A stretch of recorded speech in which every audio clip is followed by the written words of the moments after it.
하나님의 말씀을 봉독하겠습니다. 신명기 14장 22절에서 29절까지의 말씀입니다. 구약성경 284면에 있습니다. 신명기 14장 22절에서 29절까지의 말씀입니다. 너는 마땅히 매년 토지소산의 11조를 드릴 것이며 내 하나님 여호와 곧 여호와께서 그의 이름을 두시려고 택하신 곳에서 내 곡식과 포도주와 기름의 11조를 먹으며 또 내 소와 양의 처음 난 것을 먹고 내 하나님 여호와 경외하기를 항상 배울 것이니라.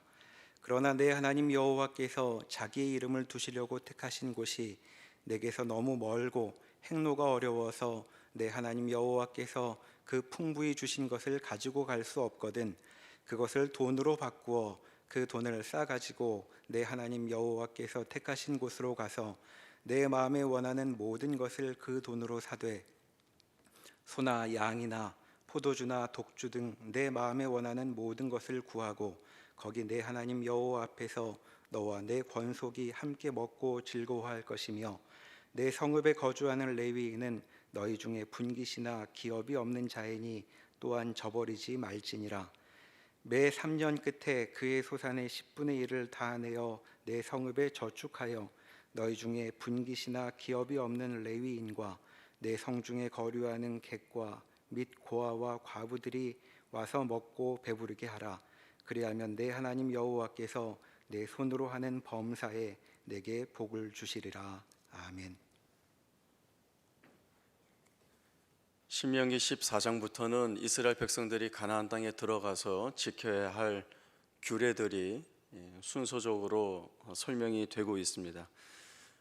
그런데 규례들을 말하기에 앞서서 먼저 선언되는 내용이 있는데, 하나님께서 이스라엘 백성들을 향하여 너희는 하나님의 자녀, 하나님의 성민, 곧 거룩한 백성이라는 말씀을 주십니다.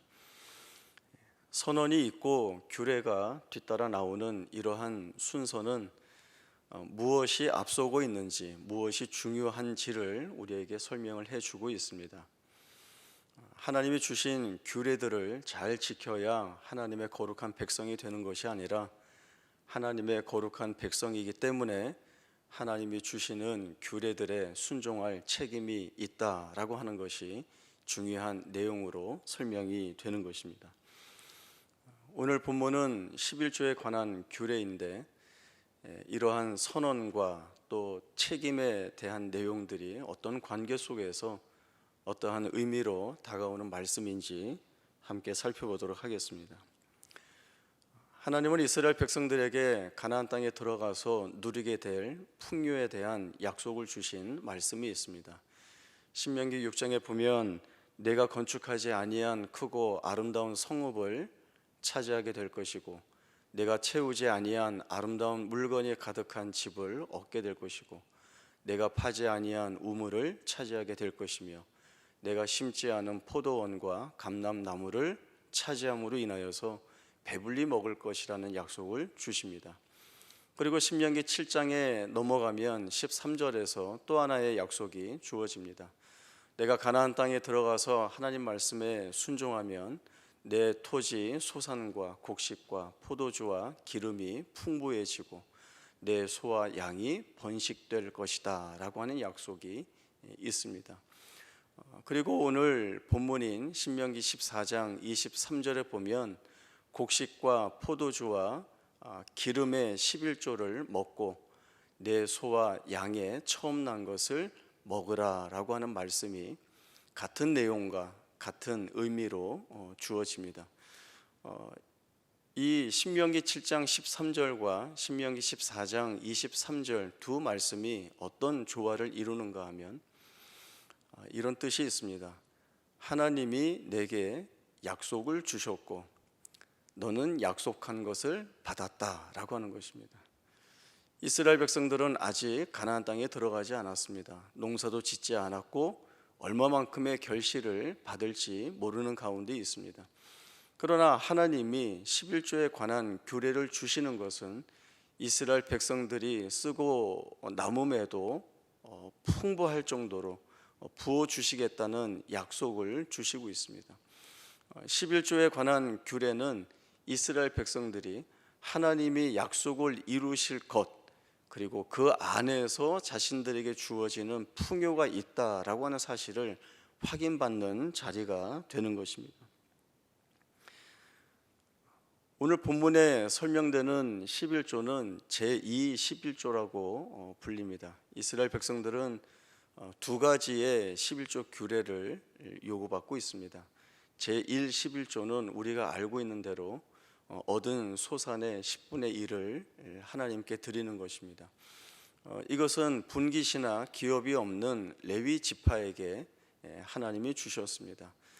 레위 지파를 제외한 다른 지파들은 땅을 분깃과 기업으로 얻음으로 인하여서 자신들의 삶을 책임질 수 있는데, 하나님을 예배하고 섬기는 일에 구별된 레위 지파는 땅의 기업으로 사는 자들이 아니라 하나님을 기업으로 삼아 살아야 하는 자들이다라고 하는 거룩함 때문에 이러한 11조를 하나님으로부터 받고 그 삶을 살게 됩니다. 제2 11조는 10분의 1을 드리고 남은 10분의 9에서 다시 11조를 드리는 것입니다. 이것을 가지고 성소에 나가서 온 가족이 함께 잔치를 베풀어 그것을 먹으면서 하나님이 우리에게 주신 은혜가 얼마나 컸는가를 돌아보면서 하나님을 경외하는 잔치를 벌이는 겁니다. 그리고 안식년을 기준으로 하여서 제3년과 제6년에는 모은 11조를 성소로 가져가지 않고 각 성읍에 저축하여서 그 성읍에 있는 레위인이나 또 약한 자, 소외된 자, 어려운 이웃들을 위하여서 사용하도록 하나님이 허락하십니다. 어떤 학자들은 이것을 제3 11조로 분류하여서 말하기도 합니다. 이러한 11조 규례는 강력한 명령으로 이스라엘 백성들에게 주어지고 있습니다. 명령으로 주어진다라고 하는 것은 이 문제는 각자 개인의 선택의 문제가 아니라 반드시 순종하고 따라야 하는 책임으로 주어진다는 것입니다. 이스라엘 백성들이 이 11조 규례를 통하여서 확인받는 것은 지금 누리는 이 땅에서의 풍요가 내가 이룬 것이 아니라 하나님께서 자기 백성에게 주리라고 약속하신 것을 이루어내신, 지키신 결과를 확인하는 자리인 것입니다. 다시 말하면 지금 우리가 누리는 풍요는 우리의 손으로 이룬 것도 아니고, 가나안 거민들이 섬겼던 우상이 준 것도 아니고, 자연이 준 것도 아니고, 하나님께서 우리에게 전적으로 베푸신 은혜의 결과다라고 하는 것을 고백하는 자리입니다. 이런 이해 속에서 11조는 하지 않으면 벌을 받는 그런 강제적인 규칙으로서의 접근이 아니라 우리에게 풍요를 허락하신 하나님에 대한 진지함 가운데에서, 그리고 진정한 가운데에서 우러나오는 감사의 고백이어야 하는 것입니다.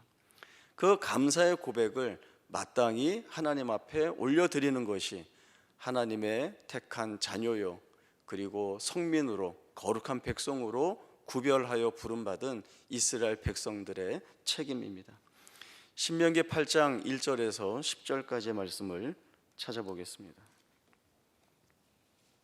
구약 성경 274쪽입니다. 신명기 8장 1절에서 10절까지의 말씀 제가 읽겠습니다. 내가 오늘 명하는 모든 명령을 너희는 지켜 행하라. 그리하면 너희가 살고 번성하고 여호와께서 너희의 조상들에게 맹세하신 땅에 들어가서 그것을 차지하리라. 내 하나님 여호와께서 이 40년 동안에 내게 광야길을 걷게 하신 것을 기억하라. 이는 너를 낮추시며 너를 시험하사 내 마음이 어떠한지 그 명령을 지키는지 지키지 않는지 알려 하심이라. 너를 낮추시며 너를 줄이게 하시며 또 너도 알지 못하며 내 조상들도 알지 못하던 만나를 내게 먹이신 것은 사람이 떡으로만 사는 것이 아니요 여호와의 입에서 나오는 모든 말씀으로 사는 줄을 내가 알게 하려 하심이니라. 이 40년 동안에 내 의복이 헤어지지 아니하였고 내 발이 부르트지 아니하였느니라. 너는 사람이 그 아들을 징계함 같이 내 하나님 여호와께서 너를 징계하시는 줄 마음에 생각하고 내 하나님 여호와의 명령을 지켜 그의 길을 따라가며 그를 경외할지니라. 내 하나님 여호와께서 너를 아름다운 땅에 이르게 하시나니 그곳은 골짜기든지 산지든지 시내와 분천과 샘이 흐르고 밀과 보리의 소산지요 포도와 무화과와 석류와 감람나무와 꿀의 소산지라. 내가 먹을 것에 모자람이 없고 내게 아무 부족함이 없는 땅이며 그 땅의 돌은 철이요 산에서는 동을 캘 것이라. 내가 먹어서 배부르고 내 하나님 여호와께서 옥토를 내게 주셨으므로 말미암아 그를 찬송하리라. 아멘. 이스라엘 백성들은 광야 40년 동안 스스로 생존하지 않았습니다. 하나님께서 이스라엘 백성들의 모든 필요를 채우셨습니다. 먹이시고 입히셨습니다. 40년 동안 만나를 먹고 생존하게 되는데 이 만나가 의미하는 것은 하나님께서 너희의 생명의 주가 되시고 너희의 생존을 이끌어 가실 하나님이시다라고 하는 사실입니다. 하나님이 들어가게 하는 가나안 땅은 아름다운 땅입니다. 먹을 것에 모자람이 없고 그리고 아무 부족함이 없는 땅이라고 설명하고 있습니다. 이스라엘 백성들은 이 땅에서 스스로 농사 잘 짓고 풍성한 결실을 이루어서 잘 먹고 잘 산 것 아닙니다. 이스라엘 백성들이 배부르게 먹을 수 있었던 것은 하나님께서 그렇게 인도하신 결과입니다. 따라서 이러한 감사의 고백을 마땅히 하나님 앞에 돌려드리는 것에 대해서 이스라엘 백성들이 아까워하거나 아니면 손해본다고 여길 것이 아니라 오히려 하나님이 우리와 함께 하셨고 우리를 인도하셨고 이끄셨고 우리를 지키셨다라고 하는 귀한 고백들을 하나님 앞에 올려드려야 하는 것입니다. 11조 규례는 헌물과 봉헌의 의미도 있지만 제일 중요하게 여겨야 하는 것은 하나님을 기억하고 그리고 하나님을 기억하는 그 자리 앞에 나를 세우는 것입니다. 하나님을 기억하는 자는 자기 삶의 모든 것이 하나님으로부터 주어졌다는 고백을 인정합니다. 그러나 여기가 참 어려운 것 같습니다. 이스라엘 백성들도 틈만 나면 기회만 되면 하나님을 버리고 세상의 다른 것들을 추구하며 쫓아간 경력이 얼마나 많이 있는지 모릅니다. 모세가 이를 잘 알고 부패한 본성에 대한 경고를 하고 있습니다. 내가 마음에 이르기를 내 능력과 내 손의 힘으로 이 재물을 얻었다 말할 것이라는 것입니다. 그러나 그렇게 하지 말라. 너희가 기억해야 하는 것은 내게 재물 얻을 능력을 하나님께서 주셨다라고 하는 사실입니다. 사람의 부패한 본성은 하나님을 잊어버리게 만들고 그리고 자기의 능력과 자기의 힘이라고 하는 교만한 고백을 갖게 되는 그러한 자리로 이끌어 가지만 하나님은 이 문제를 가지고 이스라엘 백성들을 설득시키시고 하나님이 그 이스라엘에게 어떤 하나님이신지를 분명하게 가르쳐 주시고 계십니다. 구약 성경 맨 마지막인 말라기 3장 7절에서 12절까지의 말씀을 찾아보겠습니다. 구약 성경 1329쪽입니다.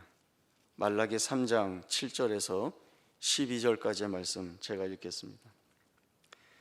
만군의 여호와가 이르노라. 너희 조상들의 날로부터 너희가 나의 규례를 떠나 지키지 아니하였도다.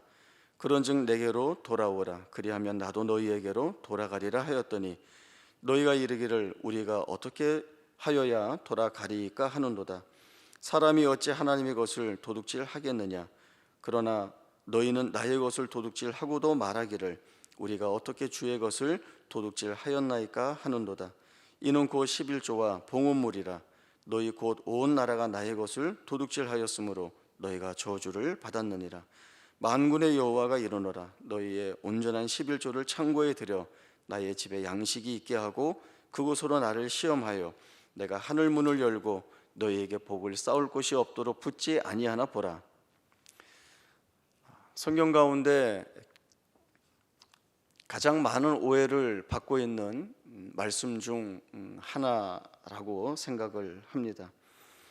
뭐라고 오해를 하는가 하면 이 말씀은 11조를 하도록 강제하는 부담을 주는 말씀이 아니냐 하는 것이죠. 위협하는 것 같기도 하고 겁박하는 것 같기도 하고 또는 하나님이 꼬시는 것 같기도 해 보입니다. 하나님의 말씀은 이렇습니다. 너희는 나의 것, 그 11조와 봉헌물 이것을 도둑질했다. 그 일로 인하여서 너희가 저주를 받았다. 너희는 내게 주어야 할 것을 너희가 도둑질하였다고 말하지만 너희는 이것조차도 인정하지 않고 우리는 도둑질하지 않았다고 말한다는 것입니다. 너희가 11조를 가지고 나를 시험하여 보라. 내가 하늘 문을 열고 복을 쌓을 곳이 없도록 붙지 아니하나 보라. 하나님이 이렇게 말씀하시는 것은 하나님이 이스라엘에게 복을 주시기를 기뻐하시는 하나님이심을 적극적으로 알려주시는 말씀입니다.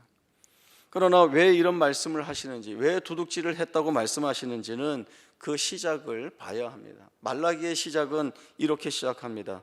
여호와께서 말라기를 통하여 이스라엘에게 말씀하신 경고라. 무엇을 경고하는가 하면 이스라엘 백성들에게 무너진 예배에 대한 말씀을 주시고 있는 것입니다. 예배가 무너졌다라고 하는 것은 하나님을 기억하지 않고 잊었다라고 하는 것이고 그 하나님의 하나님 되심을 인정하지 않고 있다라고 하는 것입니다. 제사장들이 하나님의 이름을 멸시했습니다. 하나님의 거룩한 제단에 더러운 떡을 드리기도 하고 저는 것과 병든 그러한 희생 제물을 드리기도 했습니다. 겉으로 보기에는 하나님 앞에 나와 보이고 그리고 하나님 앞에 나와서 제사를 드리고 예배를 드리는 것 같지만 그것은 다 거칠에 불과한 일들이었습니다. 다시 말라기 3장으로 돌아오면 하나님의 말씀하시는 진리는 이렇습니다.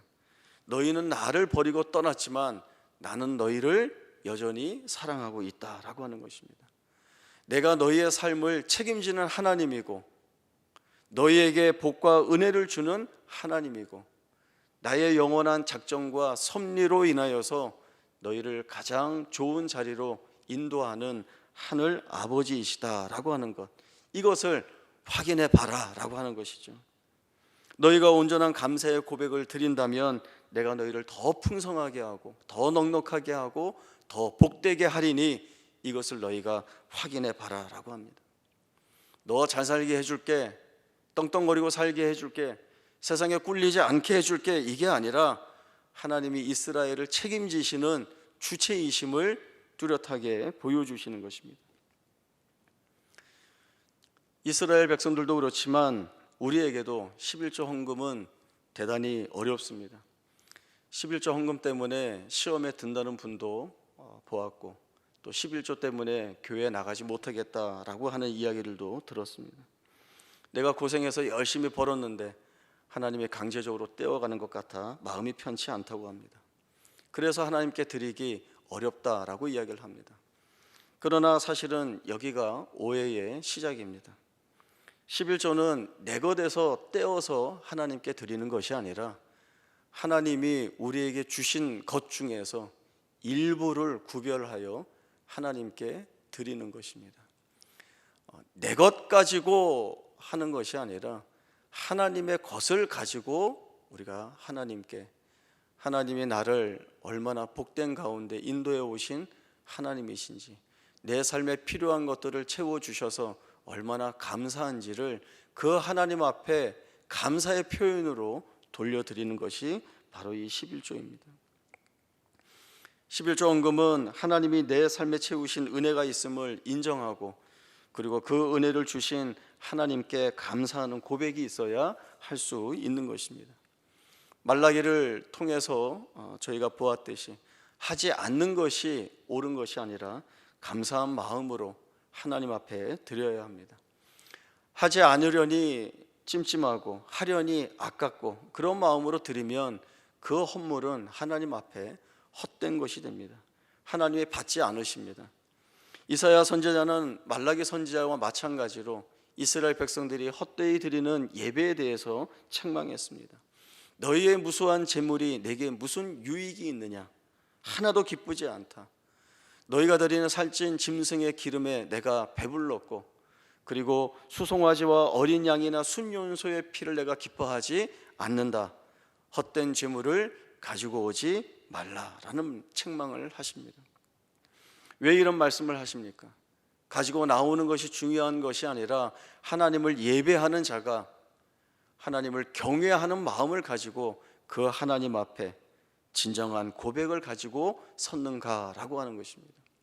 하나님과 나와의 관계가 바르게 고백되어지고 서 있는가이죠.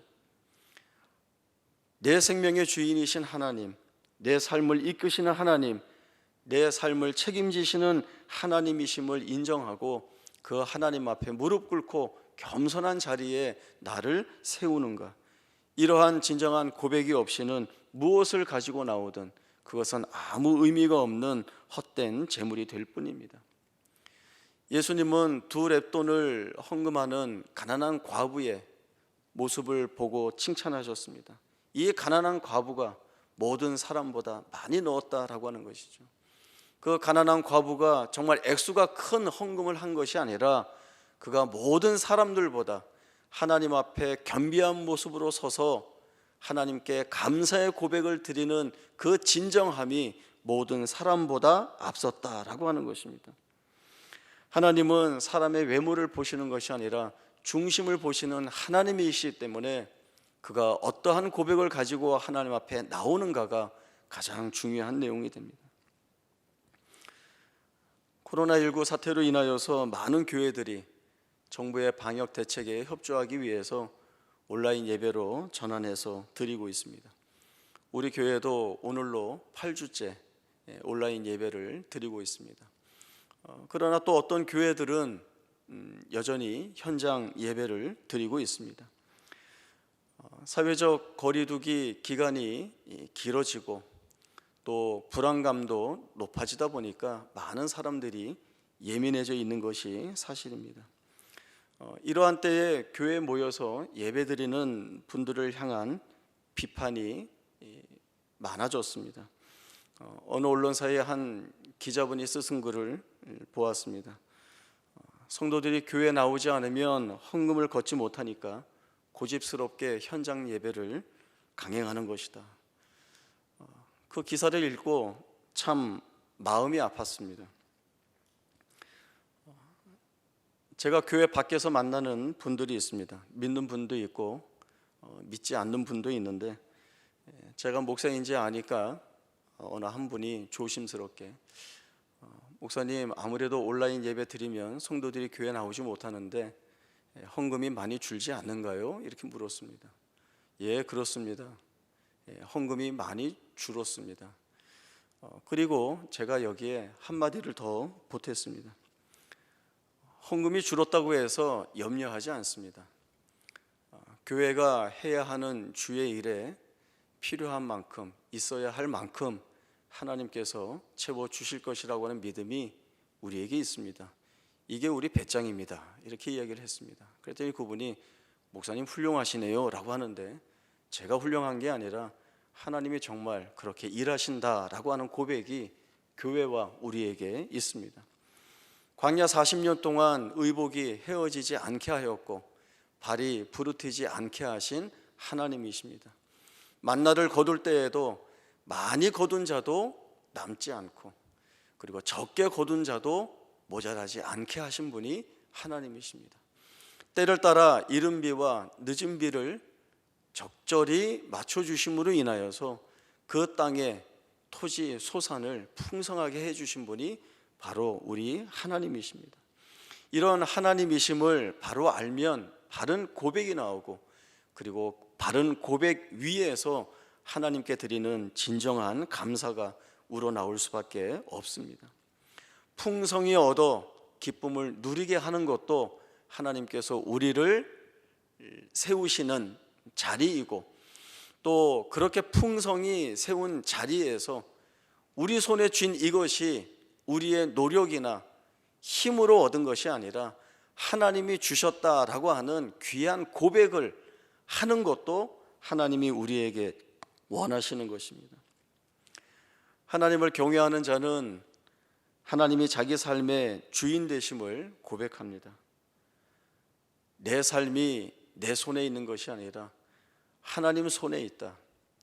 그 하나님이 이끄시고 인도하시는 자리를 쫓아 나아갈 때에 그 자리가 세상의 평가나 세상의 눈이나 아니면 다른 사람들이 이야기하는 것으로 볼 때 거긴 좋아, 거긴 나빠, 아니면 거기는 갈 수 있어, 거기는 갈 수 없어 라고 하는 그러한 여러 이유들 이어도 하나님이 이끄시고 인도하실 때 거기에서 하나님의 영광을 드러내시고 또 우리의 입술을 통하여서 하나님이 여기에 보내신 이유가 있습니다, 여기로 이끄신 인도하신 목적이 어떤 것임을 저희가 알게 되었습니다 라고 하는 감사의 고백을 올리는 그러한 자가 바로 하나님을 바르게 경외하는 자가 됩니다.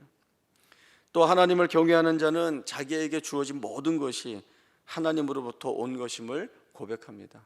이 고백의 절정은 자기에게 주어진 모든 것들이라는 말이 있습니다. 우리가 살아가다 보면 좋은 일들도 있고 생각지 못했던 행운과 같은 일들이 있기도 합니다. 그런 것들만 있으면 좋겠다라고 하는 생각을 갖는 것이 보통 사람들의 생각이죠. 시련이나 어려운 고통 같은 일들은 또 슬픔이나 아픔 같은 것들을 좋아하는 사람들은 아무도 없습니다. 하나님 저한테 고통을 주세요, 저에게 아픔을 주세요, 이렇게 기도하는 사람들은 없습니다. 그러나 우리가 살면서 생각지 못하는 고통과 고난들, 시련과 아픔들을 겪게 될 때에 우리의 기도가 어떠해야 되는가 아주 중요합니다. 하나님을 경외하는 자는 내가 힘들고 어려운 길을 맞닥뜨리게 되더라도 여기에서 하나님이 주실 은혜가 있다는 것, 하나님이 채우실 복이 있다는 것을 고백하는 자리로 나아가야 합니다. 하나님께 더 가까이 나아가는 기회로 삼으실 것이고 또 나를 더욱 겸손하게 만드시는 하나님의 의도가 있다는 것을 보게 하시고 또 더욱더 세상이 아닌 하나님을 의지하는 자로 세움받을 수 있다라고 하는 귀한 믿음을 갖는 기회로 삼기도 합니다. 우리의 모든 삶들이 이렇게 하나님 앞에 온전히 드려지기를 원합니다. 우리의 삶 자체가 하나님께 드리는 11조가 되어야 하고 우리의 삶 자체가 하나님께 드리는 예배가 되어야 합니다. 그러므로 형제들아, 내가 하나님의 모든 자비하심으로 너희를 권하노니 너희 몸을 하나님이 기뻐하시는 거룩한 산 제물로 드리라. 이는 너희가 드릴 영적 예배라고 하셨습니다. 하나님으로 인하여 사는 복된 생애, 그것은 하나님을 잊지 않고 기억하는 것입니다. 하나님이 나의 모든 것을 주관하시고 내 삶과 내 생애를 이끄시는 아버지이신 것을 어느 한시도 놓치지 않고 붙들고 나아가는 것입니다. 거기에 세상이 주지 못하는, 또 세상이 약속하지 못하는 감사가 있고 은혜가 있고 기쁨이 있습니다. 우리 모두가 이 자리에서 하나님께 올려드리는 영광의 찬송이 되어야 할 것이고, 영광의 찬송을 기쁘게 받으신 하나님께서 우리의 삶의 모든 부분에서 세밀한 부분까지도 하나님의 은혜로운 인도하심을 믿고 나아가는 우리 모두의 복된 생애가 될 수 있기를 바랍니다. 기도하겠습니다. 하나님 아버지, 은혜를 감사합니다. 내가 내 생애를 책임지지 아니하고 하나님께서 내 생애를 책임져 주신다니 참 좋습니다. 우리가 살아갈 때에 두렵고 어려운 일을 만나게 되지만 거기에서조차도 하나님의 이끄시고 인도하시고 세워주시는 복과 은혜가 있음으로 인하여서 우리는 두려워하지 않고 담대할 수 있습니다. 하나님이 가게 하시는 그 어떤 조건과 한계 속에서도 하나님만을 온전히 인정하고 하나님이 나의 능력이요 나의 힘이요 나의 주이신 것을 고백하며 한 걸음 한 걸음 걸어가는 우리 모두 되게 하여 주시어서 우리의 삶이 하나님 앞에 올려드리는 11조, 우리의 삶이 하나님 앞에 올려드리는 거룩한 예배가 되는 복된 생애를 살아내는 우리 모두가 되게 하여 주옵소서. 거룩하신 예수님의 이름으로 기도하옵나이다. 아멘.